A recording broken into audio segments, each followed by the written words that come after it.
Good day to all employers in Hong Kong. My name is Adelita Kulang-Gompal. I am 30 years old. I am single.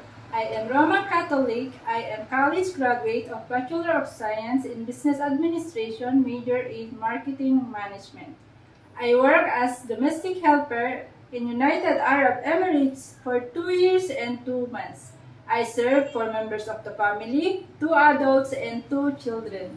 Can you tell us about your duties and responsibilities in your previous job?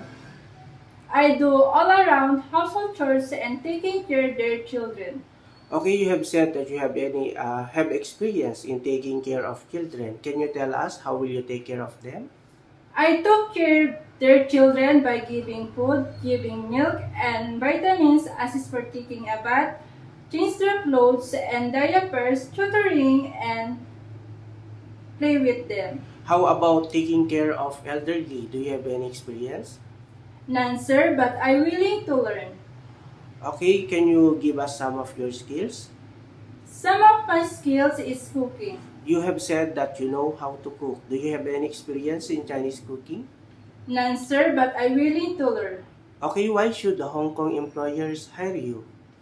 Because I am hardworking and honest. Anything else you want to tell to your future employer in Hong Kong? To all prospective employers in Hong Kong, please choose me as your domestic helper. I promise I will do my best to do my duties and responsibilities.